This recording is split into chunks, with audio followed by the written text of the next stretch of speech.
Thank you so much, Kevin. A very good afternoon and thank you for joining this webinar. My name is Irene. I'm the application specialist for Apical Scientific. So basically today I'm going to share on CRISPR Cas13 technology as a strategy to develop antiviral drugs for COVID-19. Okay, so this is the scope that which I'm going to cover. It's going to cover on COVID-19 and vaccine development. I'm going to introduce on CRISPR Cas13, CRISPR Cas13 as a strategy as for antiviral, CRISPR Cas13d in human virology, as well as looking into some plants and animal virology and some relevant products under CRISPR Cas13. And finally, I will conclude. So let's look a bit into COVID-19. So this is the virus structure of SARS-CoV-2. Basically, you are seeing it in figure 1, which most of you all would have known. So as for coronavirus, basically it consists of four genera, which is the alpha coronavirus, beta coronavirus, gamma coronavirus, and delta coronavirus. So for SARS-CoV-2, it is from the beta coronavirus lineage.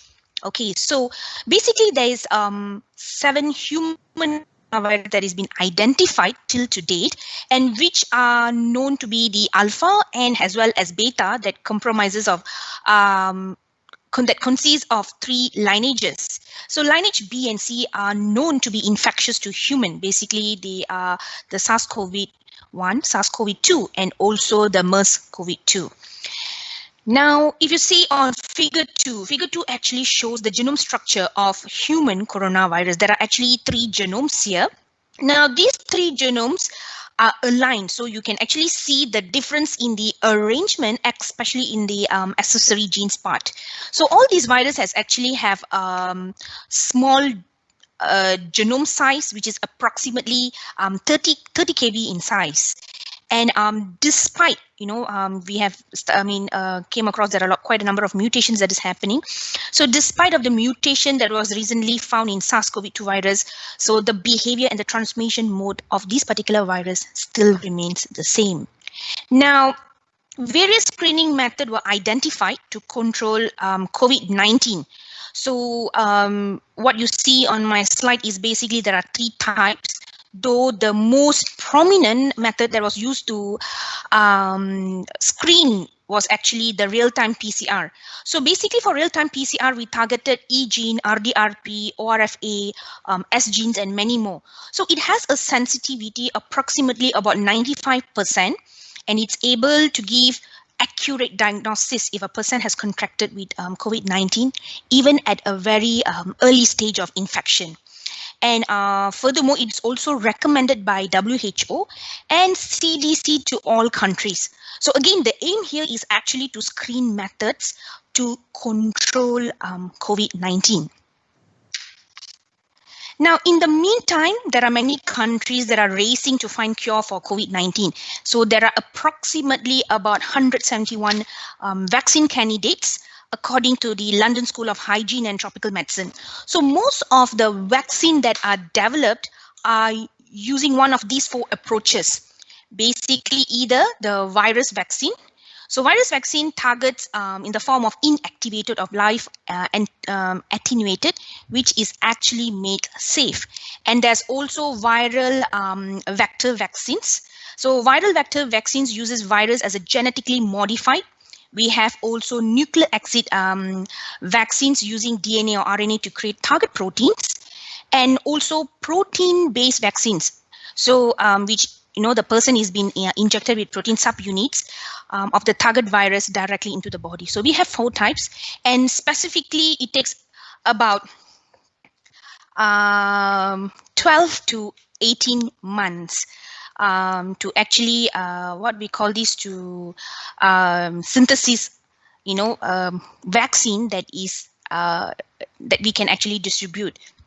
So on my right hand, what you can see is actually a world map, which is the consists of COVID-19 vaccine in the development around the world. So here it shows universities, institutes, or companies that are involved in this vaccine development. as well as the types that they ought to develop. So we see that is been highlighted in green. So these are some. There could be more because this particular data has been released May 2020. So now it's July. I guess there could be some of other institutes that would have started in the attempt to develop vaccines.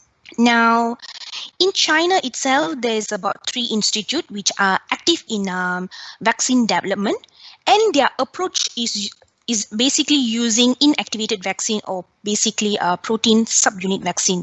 So these vaccines are generated much more specific to the disease, means only to COVID-19. So the question that we ought to ask is, what if there's another pandemic involving another viral strain comes in? And are we going to develop vaccines during this pandemic season, which is literally going to take at least about 1 to 2 years? So what we need here is actually we need a vaccine or an antiviral that can target as a whole, means it is able to treat all kind of viruses. So as an alternative, antiviral approach can be done using CRISPR-based system. So it's actually a system that recognizes and degrade intracellular viral genome using CRISPR Cas13. So what you are seeing in this picture on my left, you get to see 2 types of Cas protein, that is Cas9 and Cas12. So these 2 are known to have editing, they tend to have the editing tool functions in gene knockouts for DNA.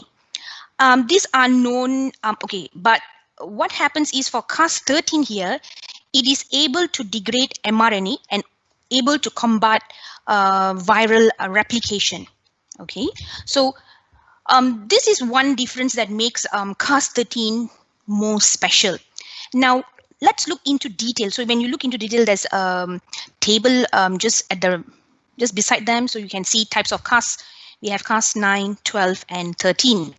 So if I'm going to focus on Cas13, Cas13 is actually type 5 class enzyme that is derived from Ruminococcus flavifaciens.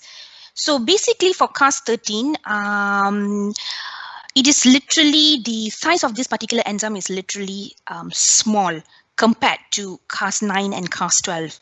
And there are also few classes. We have Cas13a, Cas13b, Cas13d, and all these Cas has been also isolated from different bacteria. Okay, so as for Cas A and B, there is a requirement for PAM site, but not for Cas13d. So that makes Cas13d a bit more unique. So Cas13d has a HEPN, which is known as higher eukaryotics and prokaryotics nucleotide binding domain, which is actually a catalytic site that is basically located at the outer surface. So when it's located at the outer surface, so the RNA and other targets of mRNA, so it has to be in RNA form, so they are able to cleave this particular RNA or mRNA in unspecific manner. So Cas13 is a CRISPR protein that cuts RNA only. So it has a guide RNA, which is approximately 30 base pair long. So when it has that, it's able to find its complementary RNA sequence and it's able to bind to it. So the moment the complementary RNA binds to the what we call this as a cRNA or gRNA, so it activates Cas13 and it's able to slice the RNA strands surrounding it. So as shared before, there are 4 types of Cas13 protein, but Cas13d has the robust activity compared to the Cas13a, b, and c. Okay. Now, basically because of the feature of Cas13, so this makes Cas13 as an antiviral prospect. So Cas13 is able to target and destroy RNA viruses, or basically retroviruses that uses RNA as an intermediate during their life cycle. So it is also able to work with multiple targets. Simultaneously, it can actually work with multiple targets, okay, multiple viruses at one time. So it is more flexible because it uses guide RNA and it is able to cleave. And the best part here is it doesn't depend on any spacer sequences. So how Cas13d works. So basically the approach is very simple. What happens here is Cas13 forms complex with its gRNA or crRNA. Then it finds and binds a complementary RNA sequence, okay, and activates non-specific cleavage around the single-stranded RNA. So it's basically quite a very simple approach, okay. So now we have seen how's the general strategy. So let's move on into the application part. So we have known Cas13 and its strategy.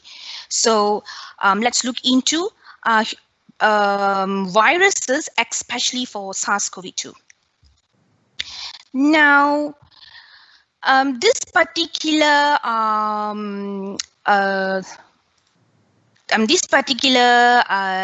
strategy was actually detailedly was actually discussed in a paper whereby it is discussed by Abbott et al. Under development of CRISPR as an anti-strategy to combat. So we are going to look into their strategy.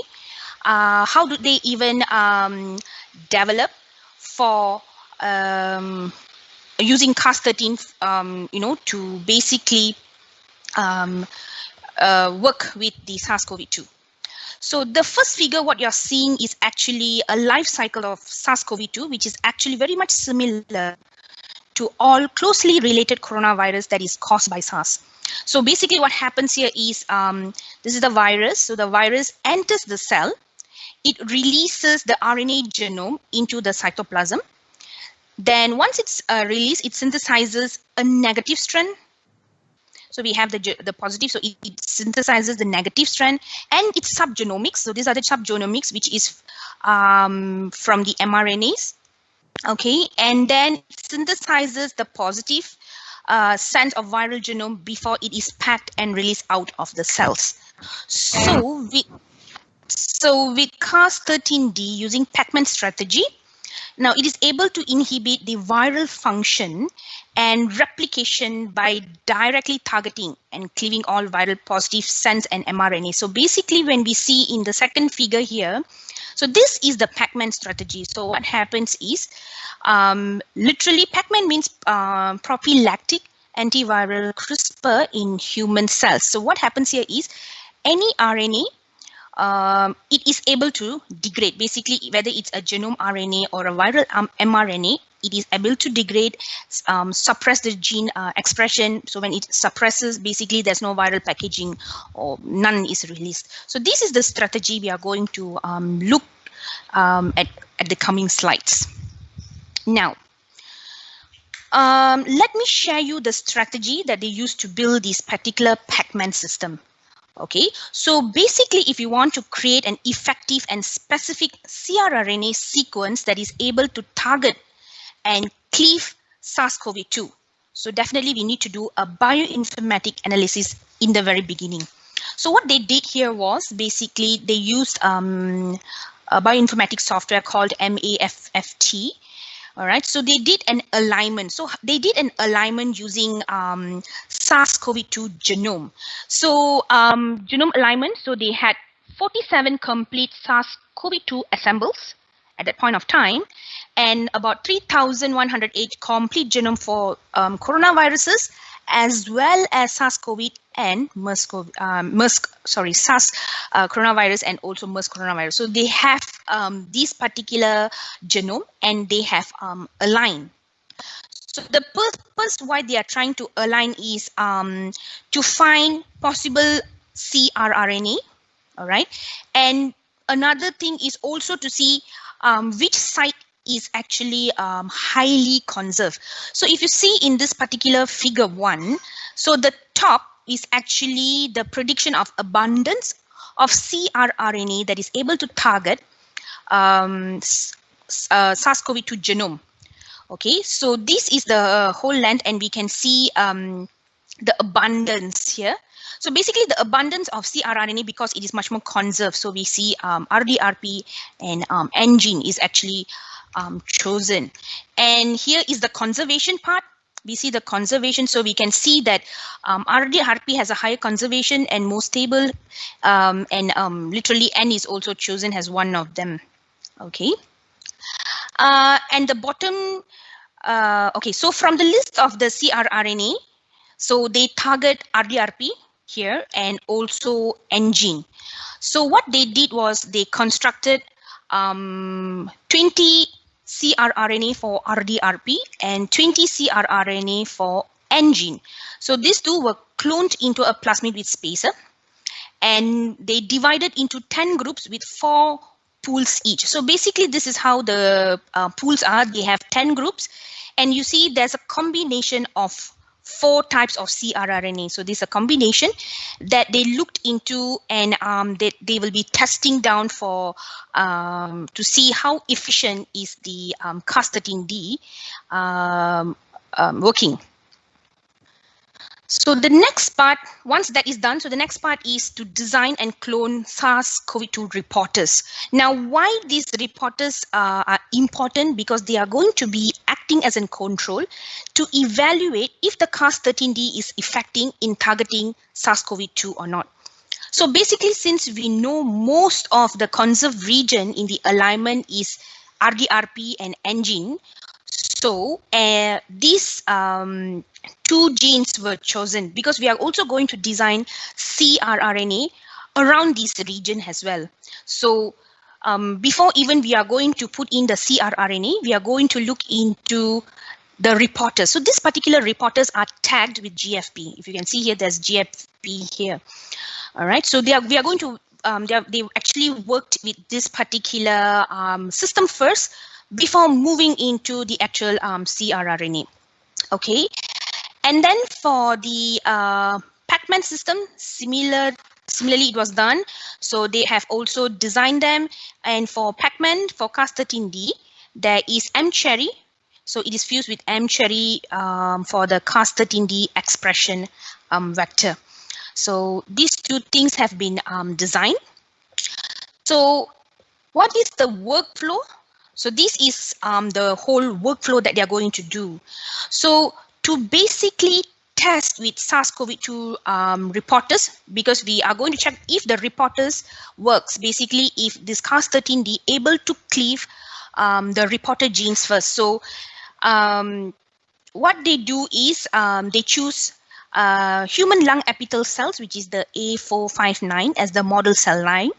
So Cas13d expression vector was created by transfecting it into A459 cells through lentiviral infection.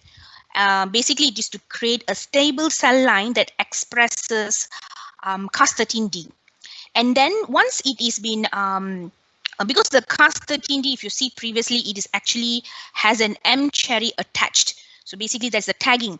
So how they sort out is using that mCherry marker. So once this has been done, so 4 pools, just now we saw that they created, there are 10 groups. So if you can also see, there's also an image here, there are 10 groups, and at a combination, random combination of 4 pools of CRRNA. So they use this particular pools into they transfect it into it. So either targeting RDRP or engine, so they transduced into the cell. So upon SARS-CoV-2 reporters were transfected or transduced into the cell, after 24 hours or about 48 hours, the expression of GFP proteins, okay, the expression of GFP proteins are looked into, which was evaluated through either gene expression or RNA abundance. So basically gene expression, RNA abundance, we use real-time PCR, And for the expression of GFP, they use flow cytometry. So basically, this is how they check with the SARS-CoV-2 reporters. So basically, if the reporters is able to be, if this particular cleaving is happening, so literally you will see a lesser amount of, or basically the fluorescent image or the fluorescent that is being released is literally been suppressed. So this is what that we can see. Now, it only not limits to very, how to say, very specific to SARS-CoV-2 only, but it also works when we want to challenge with pan viruses with, under the coronavirus group. So to work out this particular flow, they created CRRNA for pan viruses, basically for broad viruses, with multiple variants of coronaviruses which were targeted.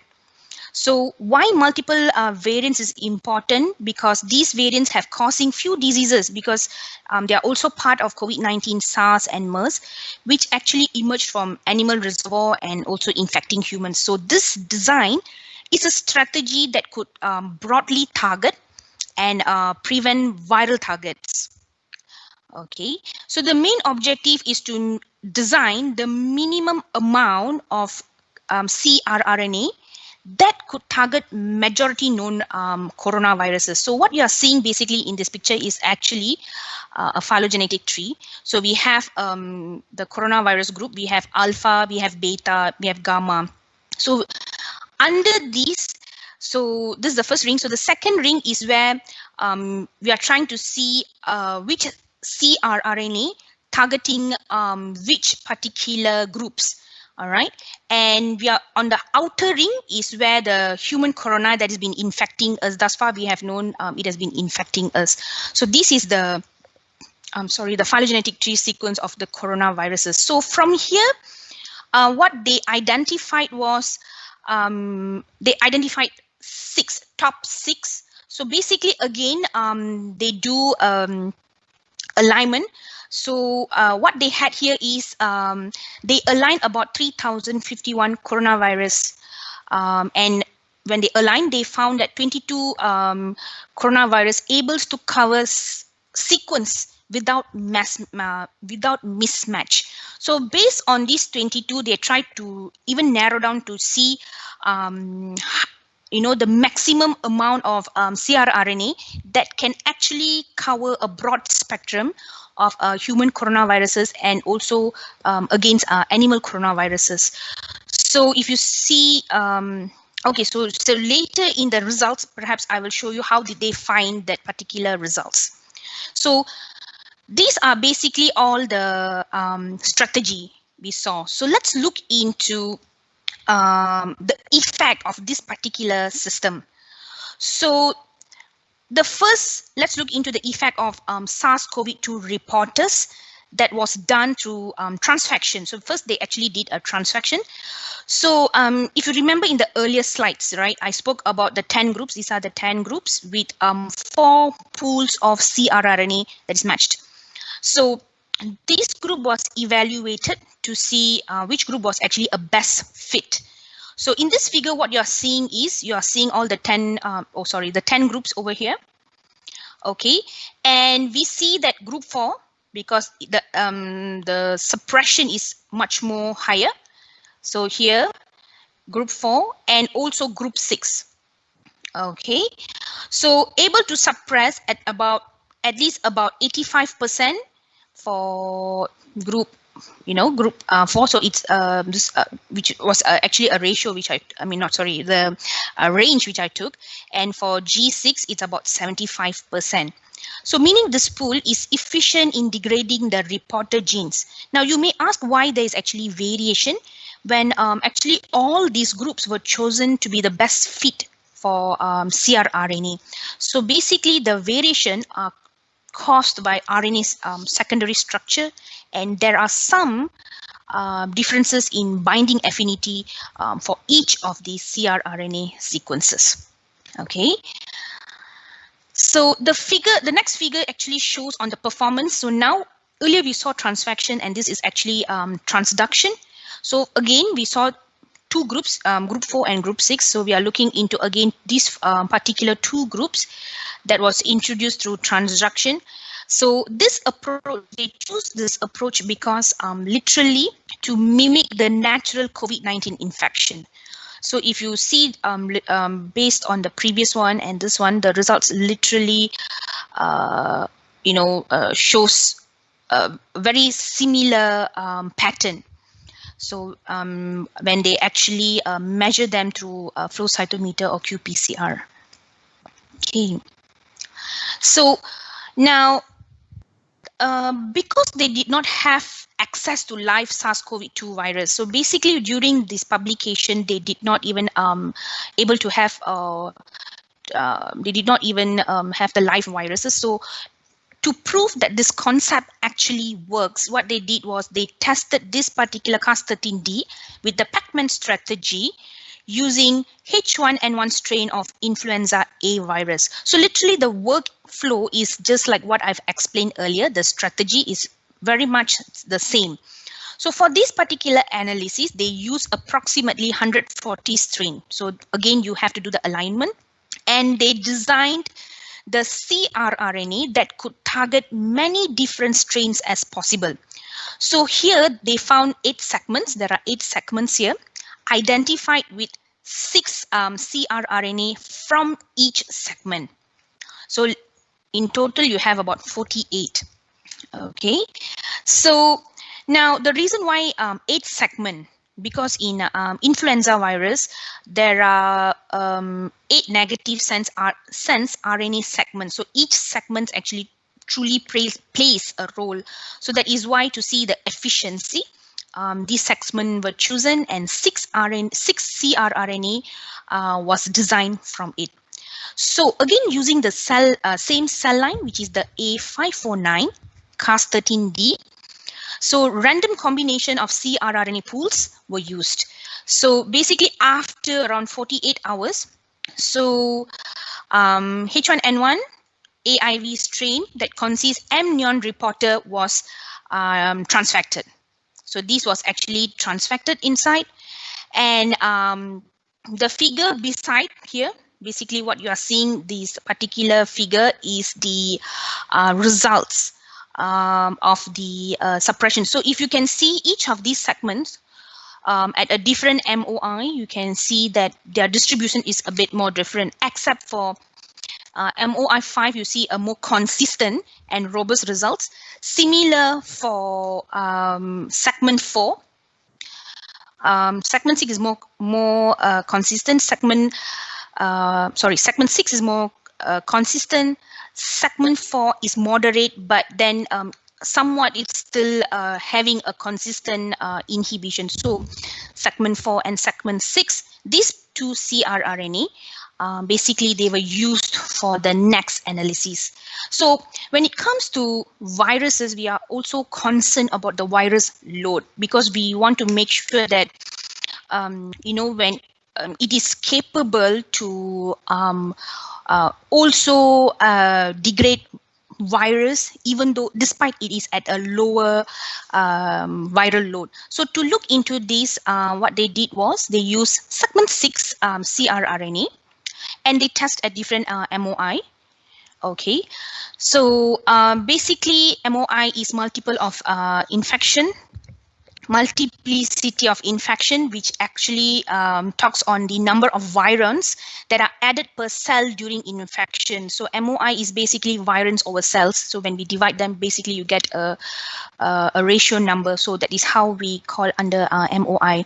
So if you can see under MOI 2.55 or 0.5, literally the inhibition is literally the same. So even though the viral load is low, it is still able to inhibit. So this shows that Cas13d fragment can target highly conserved viral regions and able to inhibit viral replication robustly. It can do that with A549 cells.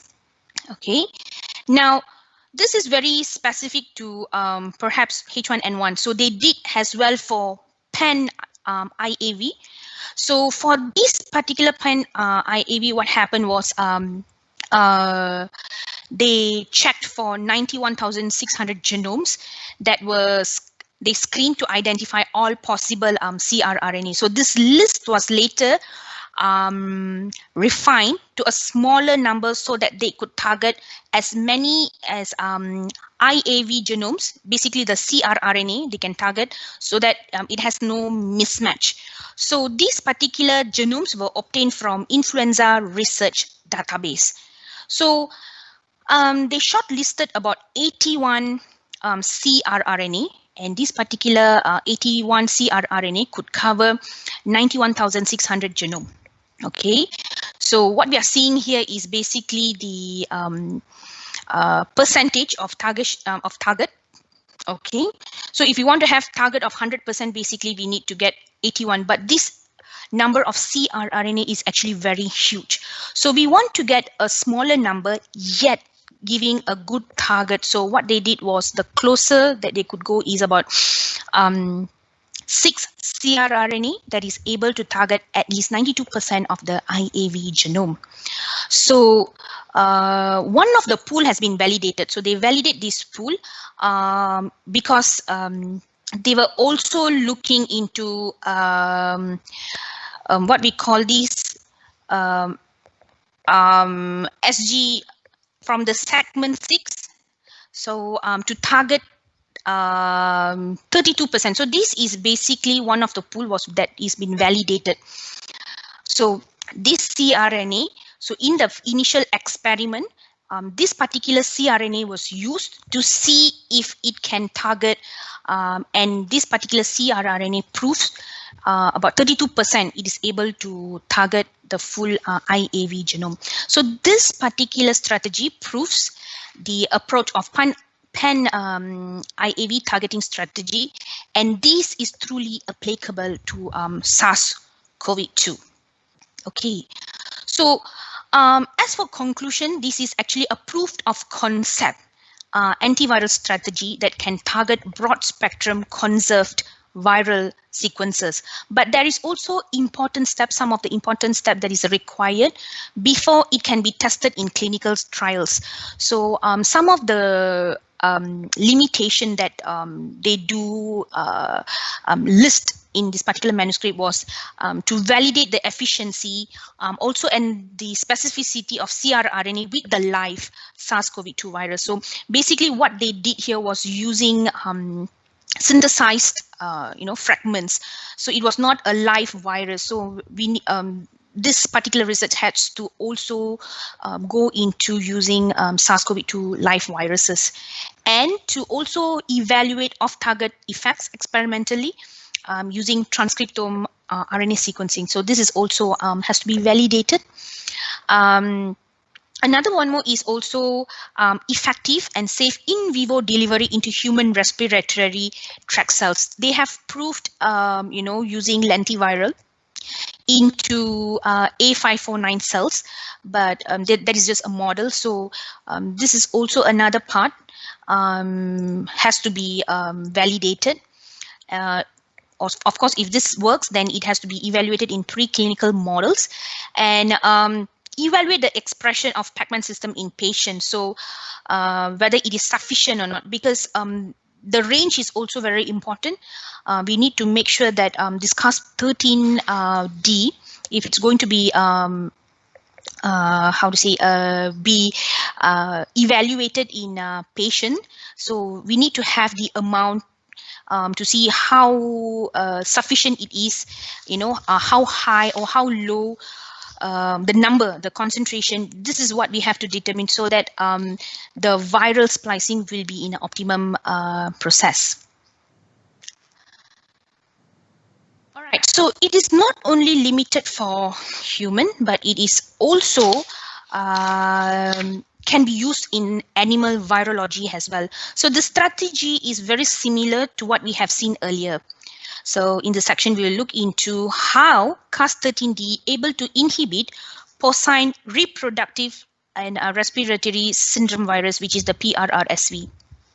So this particular manuscript was actually published by Lee et al. 2020. So similar to the earlier strategy, so the first is actually to construct a reporter system to verify the effectiveness. So what you're seeing here in the first figure here, it shows on the reporter system that was built, as well as Cas13 here and the guide RNA. So in this analysis, they are actually working with a specific strain. So the gRNA is actually very much specific. So in earlier on when we saw in human, they actually aligned and they shortlist a CRRNA that can work with a general genome. But when it comes to this particular manuscript, it's very much straightforward to the species, to the strain itself. So the gRNA that they target here was specific to the viral genome. So they constructed T3 gRNA sequence that is targeting the ORF4 and 5. So they have two ORF. So here, so the CRRNA is targeting ORF4 and 5, each 3 sequences. So now, in this paper, they also study the localization of Cas13d, but for this webinar, I will not be discussing them in detail.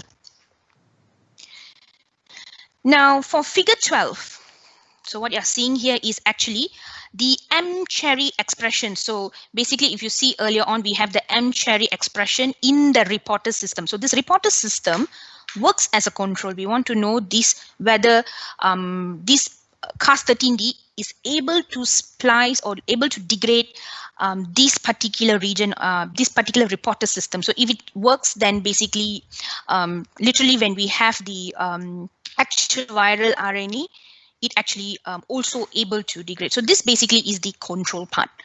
So in figure 12, it shows here is the we are looking into the expression of M-cherry in HEC293 FT cells, which is the cell line used to produce a lentivirus. So what we are seeing here is, if you see in this particular figure, you get to see 2 types of Cas, which is the D, Cas13d, and also Cas13d. So there is a D before the Cas13. So D means it is deactivated. Basically, the catalytic site, which means the cutting site is actually inactivated, and this particular D, Cas13d, 13d, is actually very popular in RNA editing works. Okay, and then we have also NLS, which is the nuclear localization signal. So literally means that Cas13d is tagged with this and has the ability to move into the cell nucleus and things like that. So basically what we are seeing here is we can see NLS Cas13d has a better suppression compared to inactivated catalytic site, which is the D, Cas13d. So we can see how it's suppressed, because once it's cut off, literally we wouldn't have any reporter expression anymore. Okay, so and then based on this particular figure, we can see that NLS Cas13d has a better suppression compared to the inactivated catalytic site. Okay, there are 2 ORF. So basically ORF4 and there is ORF5. And so to evaluate the relative expression, they have used the QPCR assay. So this is actually using the if I'm not mistaken, is the microscopy, and this one could be the this is using the RNA, sorry, the QPCR assay. All right, so it is found that there is about 98% decrease in ORF4. This is the ORF4. Okay, and ORF4 gRNA1, it has a higher suppression, and that is for ORF4, and ORF5 we have this one as the higher suppression. So these 2 particular gRNA will be picked, and we are going to look into the we are going to use this particular CRRNA for to work out with the real virus. So basically here again they compare between two nuclear systems, so which I'm not going to touch so much into it. So now once they have identified the suitable gRNA candidate, so this 2 cRNA actually is transfected into the Mark 145 cells. So with GFP targeted ORF4 and 5, and the MOI is about 0.01. So after 48 hours post-infection, so they do fluorescent protein expression. So here what we see is there is higher, there's a lower expression here in NES Cas13d. So this figure 15 shows a heat map, and we can see that NES Cas13 has significantly interfered with the PPRS V RNA in Mark 145 cells. So not only that, they also look into off targets, which what they did was they blast against human reference genome to see if there's any off targets here. But eventually there is no significant changes in the mRNA expression, and no off targets were actually significantly seen. So again, it shows that this particular strategy actually works for viruses in animal virology as well. Now, not limited to only animal, it is also usable for plant virology. So when it comes to plant, CRISPR Cas13 machinery was used to study on the tobacco retrovirus, which is the TRV. So highly replicating plant TRBO, which is actually the tobacco mosaic virus, which is used as an overexpression system. So this particular system is able to express GFP using a reporter system. So what they do here is they have this particular region. Okay, they target this, and then with the GFP, and then they move into doing this particular, or basically building up the Cas13 machinery. So what they have is they have the localization signal, and of course it's been, so once this is done, it is actually expressed. Cas13 is actually expressed in plant. So what they do is they transform it into a wild type N-Betamia plants via agro-infiltration. So the CRRNA here, again, this is the CRRNA. So very specific, so there's no alignment and things like that. So this CRNA is actually being targeted with GFP, T1 and T2, and they are expressed in plant using a tobacco retrovirus system. So upon exposure, to the ssRNA form of virus, Cas13d degrades the viral RNA, and this is actually later measured through flow cytometry, QPCR, and Western blotting. So this particular paper was also published sometime in 2019, Cas13d mediated robust RNA virus interference in plants. So now, we have understood the strategy basically of CRISPR Cas13. So maybe some of y'all may be interested in the technology. So what can we offer to you? Now, basically, we can actually synthesize the CRRNA or guided RNA for your work. So if you see here, there is a link. So this particular link you can register, okay? And there will be a technical support team to get engaged with you. So what IDT can promise you is actually a faster working TAT that is approximately 3 to 5 days with a wide range of options for your CRRNA. So what we can do is we can either give it in the form of tubes, plates with a variety of sizes. So this is the first thing that we can help you with it. The second one is for gene synthesis. Basically now, this is looking into the first when I discuss. So if you want to design a reporter design that flanking your target gene. In this case, I use RDRP, engine. So if you want to work this, so basically we are able to do a gene synthesis as well. So RDRP, we can have GFP sequence, so we can work this.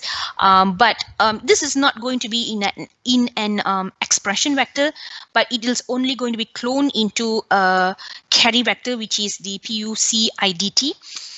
So upon receiving, you can actually RE them and then subclone into your expression vector.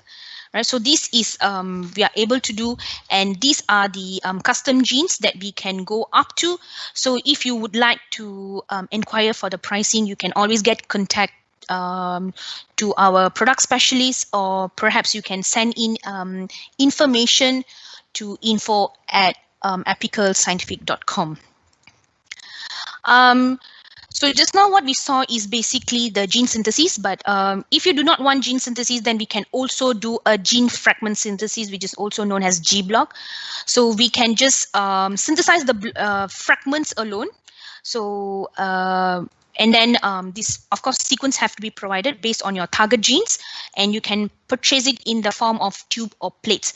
So if you want in the form of plates, we have to have at least a minimum of 24 fragments, and it's approximately about 10 working days, and it's delivered in a dry form. So this is something we can also offer for you. And for G blocks, we have few types. So basically, we have E blocks, G blocks, and also G blocks hi-fi. So at a various length, and the turnaround time, it's approximately 1 to 3 days for E blocks. G blocks is about 10 to 15 for plates. These are the plates, and then G blocks for G block hi-fi is about 10 to 15 days. Please take note that for E blocks we do not distribute in tube format. Okay, so this is what we can offer in the form for gene fragment synthesis. Now, you can also,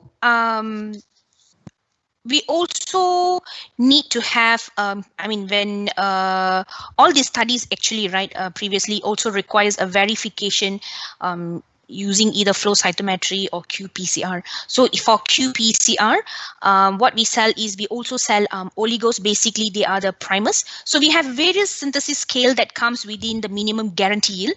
So we have a very short TAT that is approximately 3 to 5 working days, and we have a common range that is under desalted or HPLC grade primers. So you can inquire more again with our product specialist. And if you are new joining this particular, if you are new to Apical, you can also send your name, email, or your contact number and to info@apicalscientific.com, and we will get in touch with you. So last but not least, there's also QPCR Master Mix, so which is the prime time master mix. We also distribute them at various volume. We can see here for 1 mil, 5 mil, 25 mil with a few, with the number of reactions written at the end here. So at the end of each column here, there's the number of reaction, and this is based on 20 microliter. All right. Now, please also take note that ROX dye, basically the reference dye, they come in a solution in a separate tube. Okay, they come separately. So this particular master mix exclude primers and probes. So these have to be purchased separately. So to finally conclude my presentation, so Cas13 is actually a powerful antiviral system and a very efficient viral interference. Okay, it has the very good prospect for it. And it's also able to target specific or wide range of viruses, and it's not limited to human only. So basically, we have seen that is able, we also can be doing it for farming animals or even plants. So there are also several basically drawbacks, or not to say drawback, basically limitation. So if these barriers are overcome, this tool can be used to target future emerging viruses. Okay, as an excellent, it's also an excellent replacement for traditional vaccine.